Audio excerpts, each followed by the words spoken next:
kehidupan sehari-hari, minyak goreng salah satu kebutuhan rumah tangga yang cukup penting untuk digunakan dalam pengolahan berbagai jenis makanan, juga dengan bermacam kandungan. Selain digunakan untuk menggoreng, tak sedikit masyarakat yang beranggapan minyak goreng baik dikonsumsi oleh ibu hamil karena dianggap dapat membantu kelancaran proses kelahiran. Namun, jenis minyak goreng seperti apa yang baik digunakan? Dan baikkah bila minyak goreng digunakan secara berulang kali? Kembali lagi dalam acara Ayo Berusaha. Sama kita sudah ada Chef Muto dan juga dokter gizi klinik, Dr. Joalita. Dokter Sila, coba tebak ini, ngomong ini, ada yang bisa bedain nggak minyak-minyak ini? Apa cuman saya aja yang nggak bisa ya? Ini minyak apa coba? Oh ya, bisa baca ya berarti ya? Ya bagus, berarti matanya bagus.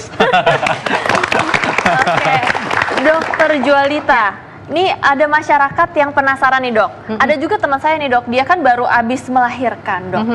Nah sebelumnya katanya sebelum melahirkan disuruh minum minyak sama ibunya itu 2 cangkir setiap hari selama seminggu. Katanya biar membantu proses persalinan supaya lancar. Ya, coba kita lihat mitosnya ya. Iya, ini memang kayaknya mitos dari sejak saya dulu hamil juga orang tua saya pernah ngomong seperti ini sih. Tapi sebetulnya ini sih nggak bener ya.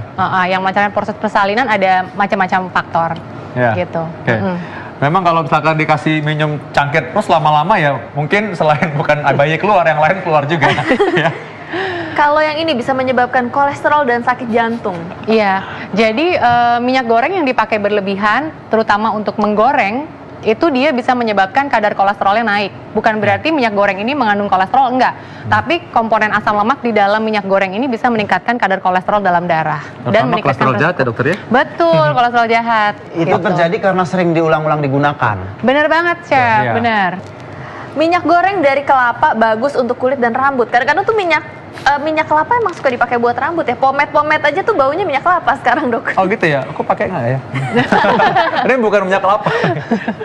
Iya, ini memang ada beberapa penelitian yang dia menyebutkan bahwa minyak goreng yang diaplikasikan ke kulit dan rambut bisa memperbaiki kondisinya. Tapi sebetulnya ini tidak konsisten hasilnya, belum konsisten. Gitu. Karena ada minyak khusus tersendiri ya untuk begini fungsinya. Jadi bukan harus minyak kelapa digunakan untuk rambut. Benar.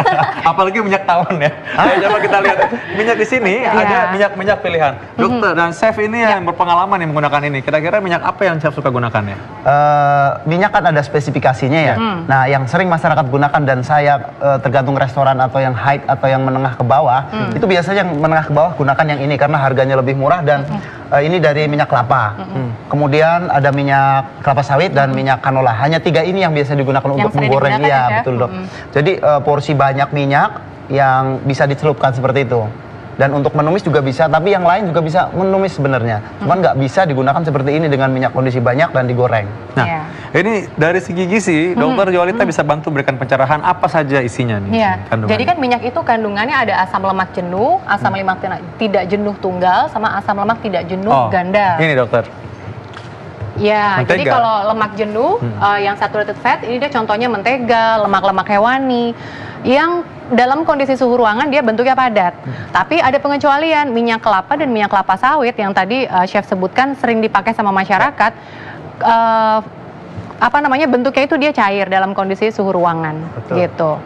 Nah, kemudian lemak-lemak ini tentunya sering digunakan dan tentunya kita tahu ya beda-bedanya tadi ya. Nah, jadi kalau kayak minyak kelapa yang tadi, karena dia murah ya, Chef. Betul sekali. Nah, dia isinya itu lebih banyak lemak jenuh yang kalau dikonsumsi berlebihan akan meningkatkan kadar kolesterol jahat. Betul, dok. Nah, kemudian ada lagi yang isinya lemak tidak jenuh ganda atau PUFA. Contohnya minyak canola. Minyak canola harganya mahal ya, Chef? Mahal. Kemudian ada minyak biji bunga matahari dan minyak minyak kacang walnut gitu. Nah, Dokter Joalita, tadi ini berhubung tadi yang sering digunakan katanya Chef Muto, katanya kan minyak kelapa dan minyak kelapa sawit. Sebenarnya yang mana yang lebih baik? Ya, sebetulnya gini, semakin banyak kandungan lemak jenuhnya, dia akan semakin stabil. Artinya ketika dia dipanaskan dia tidak akan banyak terurai. Nah, sebetulnya kalau kondisinya untuk goreng kering ya Chef, deep fried, biasanya kita pakai minyak canola, tapi pilihan yang lebih murahnya ada minyak kelapa dan kelapa sawit. Dan kalau pengen lebih murah lagi bisa di mix antara kelapa dan canola. Ya, tapi ada juga minyak yang tidak boleh untuk menggoreng ya, Chef? Ya, apa itu? Minyak zaitun, Oh, iya, iya. ya kan? Olive oil, dia tidak untuk menggoreng. Karena ketika dia dipakai untuk menggoreng kering, menggoreng deep fried, Ya. dia bisa berubah bentuk menjadi trans. Dan katanya juga trans fat. harus hanya untuk menumis saja Betul, atau salad. ceplok dadar telur lah seperti Iya, itu. atau untuk Kalau salad buat dressing ya kalau Iya, itu ya, iya. cuma disalupkan aja. Jangan sampai dia dipanaskan dalam suhu tinggi. Tinggi. Ya. Ya. Selain minyak di situ, di sini yang banyak, yang sering digunakan juga sebenarnya salah satu Ada yang saya minyak suka nih, wijen. minyak wijen. Ini aku senang nih minyak wijen. Saya biasa gunakan ini untuk aroma saja. Ya. Kalau di masakan Jepang saya gunakan untuk ramen Hah? dan capcay juga bisa, tapi hanya sedikit untuk aroma saja, tidak Terus boleh. jadi lapar ya? Diomongin tadi barusan. Jadi gimana Chef? Ini harus dicampur dengan minyak yang lain Ya, karena setelah sedikit kita aja. menggunakan minyak-minyak yang lain untuk menumis, nah untuk finishingnya kita bisa teteskan itu. Untuk cita rasa ya, Chef? Cita rasa aja. Oke. Kalau kandungannya sendiri gimana Chef dari minyak wijen ini? Dok. Oke, kalau minyak wijen ini dia sebenarnya lebih banyak yang asam lemak tidak jenuh ganda atau PUFA gitu. Jadi memang benar bahwa dia hanya digunakan sebagai tambahan Cita rasa. rasa untuk cita rasa aja. Dia tidak digunakan untuk menggoreng gitu. Secara gizi nih kan orang kan tadi udah bilang nih, lihat bahwa tadi minyak zaitun katanya lebih baik ya sebenarnya. Iya. Nah, dibandingkan dengan minyak wijen ini, minyak wijen ini apakah ada keuntungan juga? Sebetulnya itu hanya untuk cita rasa. Kalau minyak zaitun dia lebih tinggi kandungan asam lemak, tidak jenuh, tunggal atau MUFA. Oke. Nah, MUFA ini dia punya banyak banget kelebihan. Yang pertama, dia bisa membantu mengatasi kondisi resistensi insulin. Oh ya, Jadi pada orang penyakit memperbaiki, gula ya? iya, Ya. memperbaiki kerja insulin. Kemudian yang kedua, MUFA ini kalau dikonsumsi dalam rekomendasi yang sesuai, dia itu bisa meningkatkan kadar kolesterol baik atau HDL. Berapa banyak minyak yang harus kita konsumsi dalam sekali? Oke, dalam sehari itu rata-rata minyak seharusnya dikonsumsi dalam jumlah minimal sekali, sedikit sekali. Tapi ada patokan kira-kira 6 sendok makan per hari. Ya. Gitu. Dan minyaknya juga harus hanya 2 kali aja untuk Betul, Jadi misalkan minyak maksimal yang- 2 kali Iya, dipakai 2 kali. untuk goreng gitu. Oke. Ya, selain memang dari segi tadi bahayanya karena kesehatan, berarti dan menurut chef juga itu kurang enak juga cita rasanya Ya, sebenarnya. cita rasa akan mengganggu karena mungkin bekas ikan, kemudian kita olah lagi dengan menu-menu yang lain, nanti bau ikan gitu loh menu yang Oh, seperti oke. Ya. Nah, mungkin sebagai tips singkat ya dari Dokter Jualita, bagaimana kita menggunakan dan memilih minyak goreng yang sehat? Oke, yang pertama ketika kita memilih minyak masak, cooking oil, kita harus perhatikan kandungannya.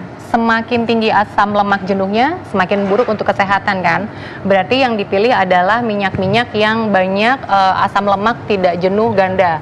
Canola, zaitun, minyak jagung, dan lain-lain. Tapi mengingat harganya yang juga relatif lebih mahal, ketika kita mau tujuannya adalah untuk menggoreng kering atau deep fried, memang kita bisa gunakan minyak kelapa atau minyak kelapa sawit yang dia cenderung lebih stabil pada suhu tinggi gitu. Mungkin berkaitan dengan banyak masyarakat yang kebingungan karena ada istilah penyaringan katanya. Jadi berapa kali penyaringan minyak ini yang dikatakan oh ini minyak ini layak untuk digoreng? Ya. Kalau saya sih untuk mengecek minyak yang ketahuan bekas penyaringan, biasanya saya kasih di suhu yang dingin. Oke. Nanti dia akan cepat membeku. Nah, Kalau itu yang- berarti yang tadi penyaringannya sering. Penyaringan sering. Oh, jadi ini sudah bekas penyaringan Bekas ya? penyaringan dia Oh, akan cepat beku. Cepat beku ya? Oke. Oke, gitu tips yang bagus dan sangat berguna saya kira ya. Saya mau tambahin sedikit. Jadi Boleh ya? di dalam minyak itu dia ada yang kadang-kadang kita sebut refined oil sama unrefined oil kan. Nah, unrefined oil atau minyak yang masih mentah, minyak unrefined yang belum dimurnikan, ya itu biasanya dia smoke points atau titik didihnya itu dia lebih rendah. Nah, kalau minyak yang sudah dimurnikan, yang refined, dia titik didih atau smoke points-nya lebih tinggi. Oke. Nah, semakin tinggi titik didih, dia akan semakin aman untuk digunakan memasak.